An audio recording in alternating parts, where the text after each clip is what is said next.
Bonjour. Bonjour. Vous êtes ambassadeur, vous êtes porte-parole, vous êtes également le président mondial du Fonds juif unifié, du Keren Yesod. Je m'adresse actuellement aux spécialistes d'Israël, du Moyen-Orient, beaucoup voyagé, qui a participé à beaucoup de processus politiques, parfois visibles, parfois moins visibles. Actuellement, il y a comme une atmosphère d'avant-guerre, sans qu'il y ait véritablement une situation d'angoisse en Israël. L'Iran, la Syrie, le Hezbollah, le Hamas. Quel est votre sentiment, Avi Pazner? Il y a un sentiment, je ne sais pas si d'avant-guerre, mais peut-être un sentiment de vulnérabilité que nous n'avions pas dans le passé. Je ne sais pas, je ne crois pas que ce sentiment est justifié, pas du tout. Mais il faut en parler, car il est là. Et après la guerre du Liban, on a l'impression que chez certains pays de la région, c'est comme si on ne voyait pas Israël de la même manière qu'auparavant, l'Iran, la Syrie. On se permet des déclarations qu'on n'aurait pas fait auparavant. Je crois que ces pays commettent une grosse erreur. Parce que s'il y a quelque chose qui s'est passé l'année dernière, cela a été une très bonne leçon pour Israël. Quoi faire et quoi pas faire. Et c'est vrai que nous avons payé un prix lourd. 150, 160 tués. Un prix très lourd pour cette leçon. Mais je peux vous assurer qu'elle a été bien apprise, qu'elle est déjà traduite de manière concrète, et que ces pays qui créent cette atmosphère, comme vous la définissez, d'avant-guerre, font une très grosse erreur. Et je leur conseillerais d'y penser encore une fois. Il y a 40 ans, la guerre de 6 jours, une guerre aussi éclair du côté israélien, qui était aussi le résultat d'une situation extrêmement dangereuse. Et Israël a décidé en fait de prendre l'initiative à l'époque, et de ne pas attendre d'être attaqué par l'Égypte et par la Syrie. Est-ce que d'après vous, je sais que la question est un peu difficile, vous êtes quand même un officiel et porte-parole du gouvernement israélien, est-ce que d'après vous, comme certains le disent, par exemple le général Uzi Dayan, il y aurait un besoin de renforcer, de ramener cette dissuasion peut-être un petit peu altérée par des initiatives? Écoutez, je peux vous assurer une chose, la situation aujourd'hui ne ressemble en rien à ce qu'elle était il y a 40 ans, quand le pays était assiégé et nous avions l'impression d'avoir le couteau sur la gorge. Il n'y a rien de semblable aujourd'hui. Aujourd'hui, vous avez des pays, comme je vous le répète, la Syrie, l'Iran, qui se permettent des déclarations un peu fortes. C'est vrai qu'il faut reconstruire, et je crois que nous l'avons déjà fait en partie, en tout cas la force de dissuasion d'Israël. C'est-à-dire, il faut que ces pays comprennent que premièrement, Israël n'a aucunement l'intention de les attaquer. Comme vous avez dit tout à l'heure, il y a ceux qui prêchent qu'Israël devrait prendre une initiative. J'ose penser, j'espère que le général Uzi Dayan ne pense pas que nous allons attaquer un de nos voisins juste pour montrer qu'on est fort. Non. Mais il y a d'autres moyens de dissuasion. Par exemple, les grandes manœuvres que nous avons entreprises sur le Golan, qui n'étaient pas des manœuvres pour préparer une attaque contre la Syrie, mais pour montrer à tous les pays de la région que nous prenons en considération qu'Israël pourrait être attaqué et que la riposte serait fulgurante. D'autres moyens aussi, que je ne peux pas élaborer évidemment, mais je peux vous assurer une chose, Israël n'a pas la moindre envie d'attaquer qui que ce soit. Mais il ne faut pas que les autres commettent l'erreur de penser qu'Israël est faible. C'est vrai que notre guerre au Liban, l'année dernière, ce n'est pas un grand succès. Et il y a des tas de raisons et je ne vais pas les analyser maintenant. bien sûr. Mais je répète et je le dis, je ne veux pas dire que la leçon en valait la peine. Encore une fois, le prix était trop lourd. Mais nous avons appris énormément. Ce n'est pas la guerre de 6 jours où vous avez en face de vous des armées régulières. C'est là une guerre avec une organisation qui disparaît, qui apparaît, qui disparaît, des missiles. C'est tout nous étions un peu emprisonnés dans une conception, dans un concept, mettons, un peu comme avant la guerre de Yom Kippour, qui, encore une fois, était beaucoup plus terrible dans ses conséquences et dans ses résultats que cette guerre du Liban. C'est pour ça que je me permets de l'appeler une leçon, parce que c'était une leçon. Et nous nous sommes libérés de certains concepts que nous avions. Et nous avons pu développer cette dernière année. Vous-même qui avez été, excusez-moi, Vipasner, vous-même qui avez été un des acteurs de cette guerre, puisque vous étiez entre autres le porte-parole actif, vous étiez sur le front, je me souviens, je vous ai vu moi-même à plusieurs endroits de la frontière israélo-libanaise, expliquer, faire des points presse, être la figure qui explique et les problématiques, les difficultés. Est-ce que vous-même, en tant que porte-parole au niveau de la guerre, on va dire médiatique, vous avez également tiré des leçons de cette guerre-là face à une armée terroriste, par exemple? Écoutez, je ne crois pas que le problème était un problème médiatique de notre part. Je crois que ce que nous avons fait, vous d'ailleurs aussi, si vous mentionnez mon rôle, je peux mentionner le vôtre. On s'est vu là-bas, on a fait la même chose, on a essayé d'expliquer. On a fait du mieux qu'on pouvait. C'était clair pour vous comme pour moi que les choses n'allaient pas comme nous le voulions et que nous nous trouvions en face d'un phénomène nouveau. Et c'est cela que nous avons essayé d'expliquer. Quel est ce phénomène? Comment ça se fait que Tzal, le tout-puissant Tzal, n'arrive pas à faire taire les roquettes? Et comment ça se fait que le bombardement contre Israël continue? Et nous avons, nous aussi, en tant que porte-parole, réalisé que nous nous trouvons dans une situation nouvelle et nous avons fait du mieux que nous pouvions pendant la guerre pour expliquer. Après la guerre, c'était déjà différent. Là, nous avons commencé à tirer les leçons. Mais je ne crois pas que le problème était médiatique. Israël, d'ailleurs, je peux vous dire, vous l'avez senti vous-même, l'image d'Israël ne s'est pas trop détériorée durant cette guerre. C'est vrai, nous avons eu quelques difficultés, mais nous qui avons l'expérience de Intifada numéro 1, Intifada numéro 2, nous n'avons pas vu là une dégradation de l'image d'Israël. Pas du tout. Pas du tout, au contraire. Donc, le problème n'était pas médiatique. Le problème était autre part. J'espère que nous l'avons compris. Je suis sûr que nous l'avons compris et que nous avons tiré les leçons qui en proviennent.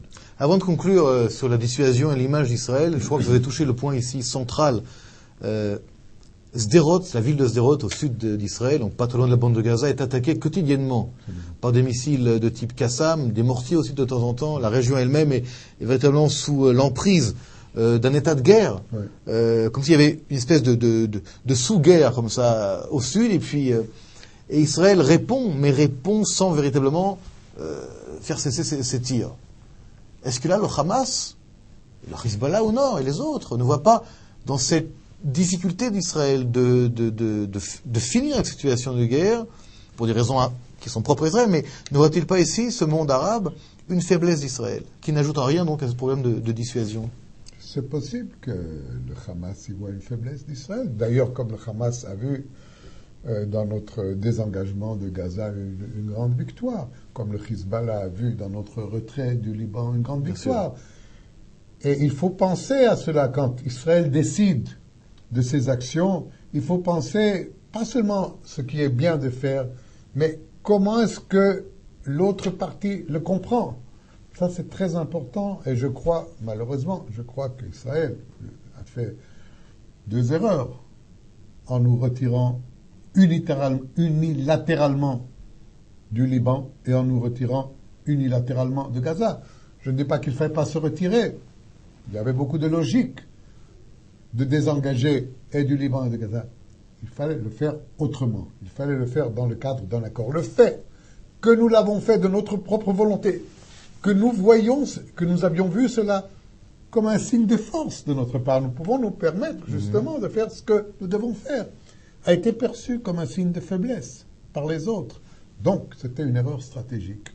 Et cette erreur stratégique, nous la payons maintenant à Sderot, où le Hamas et le djihad islamique se permettent de bombarder Sderot. Et là, il faut se demander qu'est-ce qu'Israël peut faire. Évidemment, Israël peut faire cesser ces tirs de mortier ou de Qassam sur Sderot. Comment En envahissant la bande de Gaza, tout simplement. Nous avons la force de le faire, nous pouvons le faire. Toute la question que vous devez mettre dans la balance, est-ce que ça vaut la peine de réoccuper Gaza ou une partie de Gaza, ou Gaza tout entière. Quel est votre avis, Avi Pazner? Moi, je dis que ça ne vaut pas la peine. Je dis, franchement, ça ne vaut pas la peine.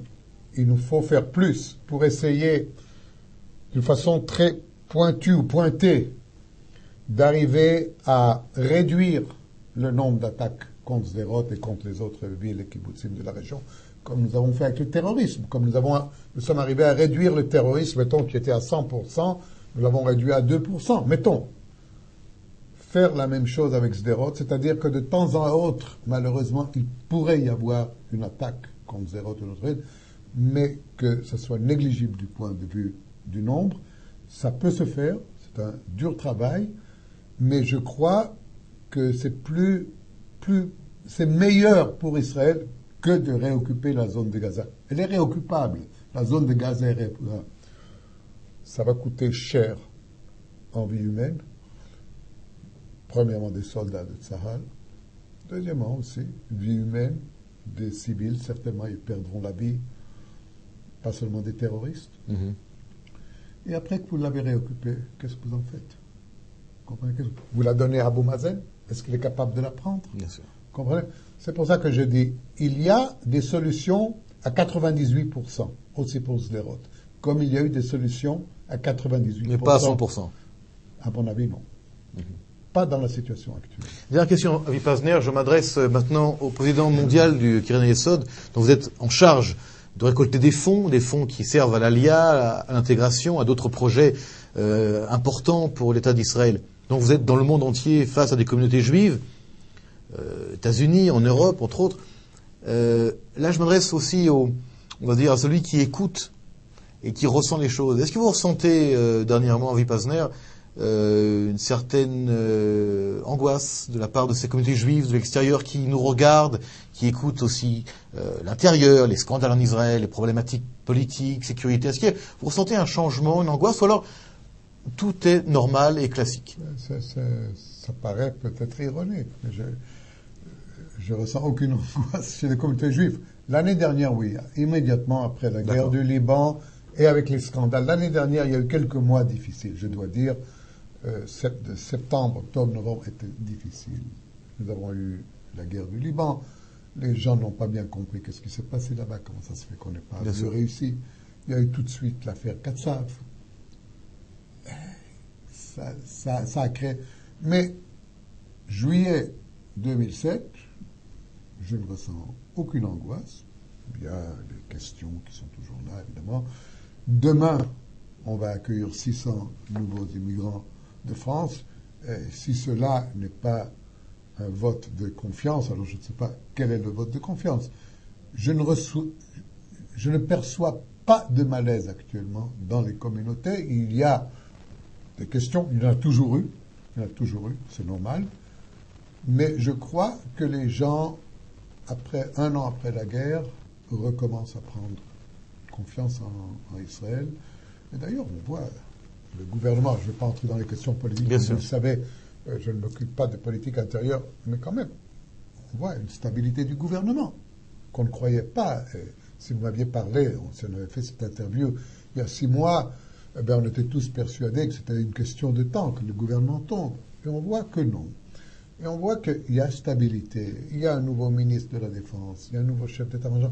On voit une stabilité. Et cela, je crois, c'est un message rassurant pour les diasporas. Alors, du point de vue de la collecte, c'est peut-être pas bon. Voilà. Parce que l'année dernière, nous sommes arrivés au Keren Yesod à un pic énorme. Nous avons apporté en Israël 220 millions de dollars net après déduction de tout. C'est-à-dire, nous avons mis ça dans les besoins urgents du pays. Et peut-être cette année, nous n'arriverons pas à ce nombre. Certainement, nous n'arriverons pas. Alors, vous me demandez, est-ce que c'est mieux comme ça ou bien est-ce qu'il faut un peu de tension? Alors, je préfère faire une collecte plus modeste et avoir la tranquillité en Israël. Dernière question, vous êtes optimiste pour l'avenir? Ah, mais absolument. Mais je suis un grand optimiste. Écoutez, je suis venu dans ce pays il y a 54 ans. J'ai participé... Donc c'est hier matin? Hier matin. Voilà. Hier matin. J'ai participé à tous les événements d'Israël pendant son existence, à part la guerre d'indépendance, où j'étais encore trop petit. J'ai fait toutes les guerres, des fois en tant que soldat, des fois en tant que diplomate. J'ai vu toutes les difficultés. J'ai vu Israël rebondir chaque fois. Parce que je crois que les forces vives de cette nation, malgré tout ce qui se passe, malgré tout ça, c'est plus fort que tous nos ennemis réunis. Et c'est pour ça que je suis extrêmement optimiste sur l'avenir d'Israël. Avec plaisir, merci beaucoup pour cette interview. Merci. Merci.